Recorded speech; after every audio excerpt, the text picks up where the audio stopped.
Então vamos negociar. Infelizmente, 99% das pessoas que querem negociar alguma dívida com o banco, infelizmente, 99% dessas pessoas não sabem negociar da maneira correta.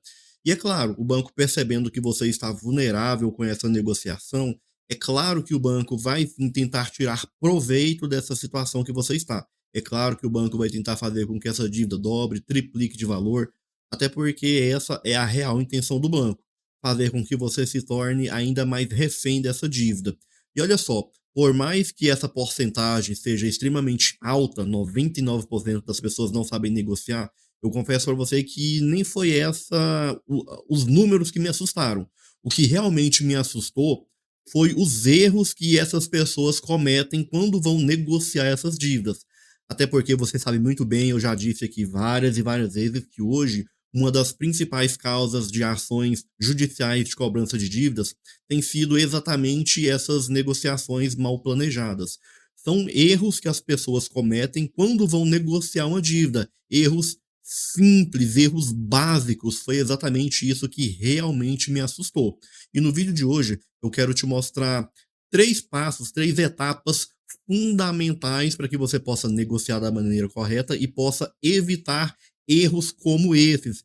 Olha só, erros simples que pode até mesmo ocasionar uma ação judicial. Olha só o quão assustador que é. Como eu disse para você, nem é o fato de ser 99% das pessoas, e sim os erros que essas pessoas cometem. Erros simples, básicos, e eu acredito que seja até esse o motivo de tantas pessoas cometerem esses erros, por ser simples demais.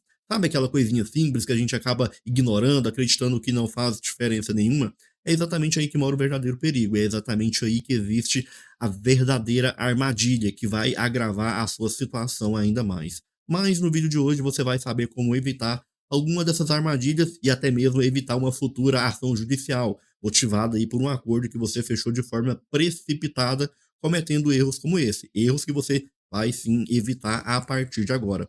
Mas antes da gente ir para o conteúdo em si, é claro, se inscreva no canal, porque toda semana tem conteúdo novo que com certeza vai te ajudar a lidar com situações como essa. Então vamos ao que interessa. Eu já disse aqui algumas vezes que uma das principais causas de ações judiciais de cobrança de dívidas tem sido exatamente esses acordos mal planejados. A pessoa faz um acordo, paga 2, 3 mensalidades, quebra esse acordo, a dívida aumenta de valor, a pessoa faz um novo acordo, paga novamente 2, 3 mensalidades, quebra novamente esse acordo, a dívida novamente aumenta de valor, até que chega num determinado patamar que vai ser interessante para o banco iniciar uma ação judicial, porque a dívida já vai estar muito elevada, então vai ser interessante para ele iniciar esse processo, vai ser viável para ele, porque como eu já disse também várias e várias vezes, o banco também vai ter despesas com esse processo, então ele vai utilizar essa estratégia para fazer com que a sua dívida dobre de valor até que seja interessante para ele iniciar esse processo judicial. Mas a grande questão aqui é, você sabe que essa é a principal causa de ações judiciais, mas você sabe qual é a principal condenação dos bancos quando alguém processa o banco? Você sabe qual é o principal erro que os bancos cometem em relação a essas dívidas?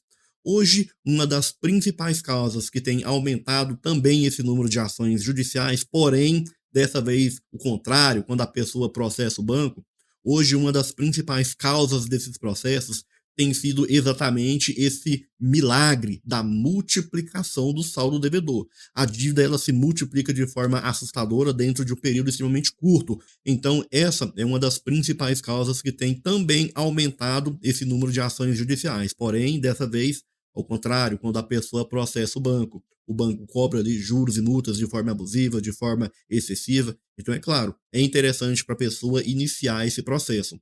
Se você verificar, você vai identificar que tem aumentado de forma assustadora também esses processos, mostrando que o banco está, sim, tirando proveito oneroso, abusando ali, extorquindo até mesmo as pessoas com essas dívidas. E por mais que esses processos tenham aumentado, os bancos permanecem com essas práticas abusivas. O banco permanece cobrando um valor que é além do que aquilo que a lei permite. E por que que o banco ele permanece com essa prática? Porque a cada 10 pessoas que ele utiliza dessas cobranças abusivas, a cada 10 pessoas apenas uma processa. Então é interessante para ele permanecer com essa cobrança. É interessante para ele permanecer com essa prática, porque por mais que ele seja condenado em um caso, em 9 situações diferentes, ele está ganhando, ele está aumentando ainda mais a margem de lucro dele através dessas cobranças abusivas. Então, o primeiro passo para você evitar situações como essa, evitar com que a sua dívida dobre, triplique de valor, é saber exatamente qual é o valor do seu saldo devedor, porque é como eu sempre digo, gente, preste bem atenção nessa frase. Valor cobrado não é valor devido. Hoje a gente tem aqui, por exemplo, a própria lei do rotativo que limita o rotativo do cartão em 100% ao ano. Você acha que o banco respeita isso? É claro que não. Então é preciso saber se o banco está cobrando dentro daquilo que a lei permite, se o banco não está utilizando ali de práticas abusivas, fazendo com que essa dívida dobre ou até mesmo triplique de valor.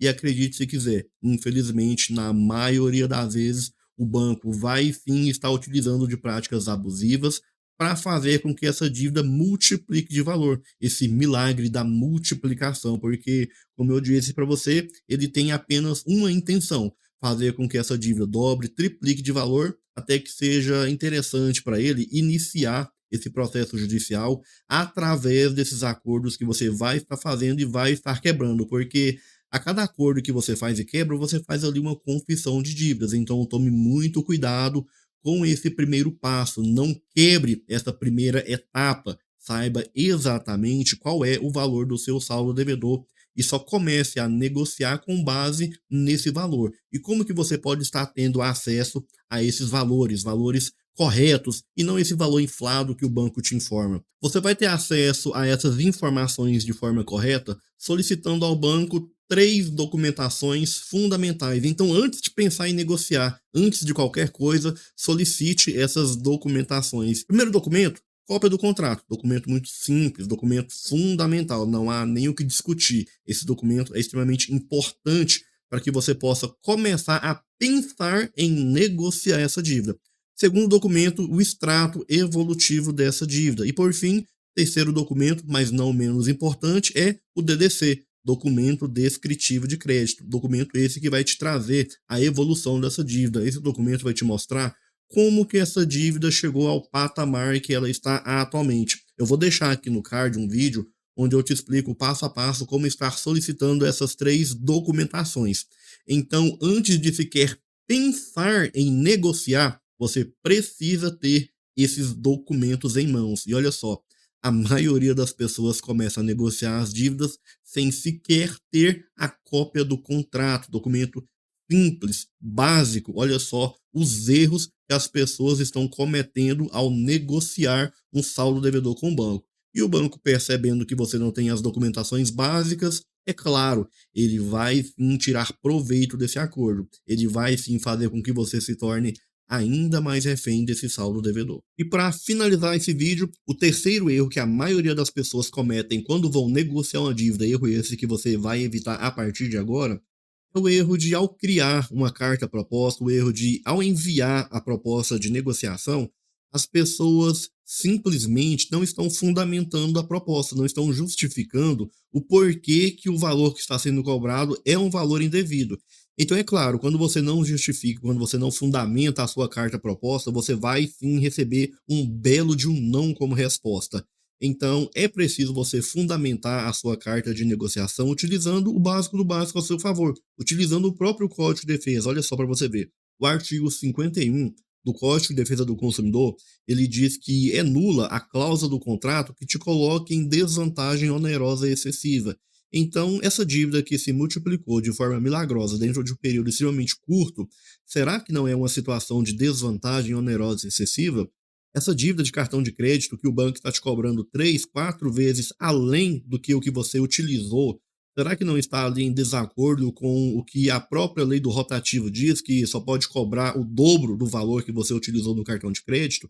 Será que a gente não está ali em desacordo com o artigo 51 do Código de Defesa do Consumidor? É claro que a gente está. É claro que a gente está diante de um abuso. Então você precisa fundamentar, justificar o porquê que o valor que está sendo cobrado é um valor indevido. E infelizmente a maioria das pessoas simplesmente não justifica.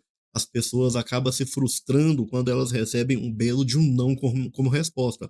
Então eu vou analisar como que essa pessoa fundamentou essa proposta de negociação e simplesmente não tem nenhuma justificativa, nem não tem nenhuma fundamentação. E diante dessa situação, é claro, a pessoa vai receber um belo de um não como resposta. Agora, quando você utiliza o básico do básico ao seu favor, você consegue sim colocar um ponto final nessa crise financeira. E se você quer aprender a criar uma carta de negociação, se você está disposto a utilizar a lei ao seu favor para colocar um ponto final nessa crise que você está, é só clicar no link que tem logo abaixo aqui nesse vídeo e fazer parte da comunidade Recuperando as Finanças. Se você gostou do vídeo, curta, compartilhe e não se esqueça, se inscreva no canal, ative o sininho de notificações. Te vejo no próximo vídeo. Até mais.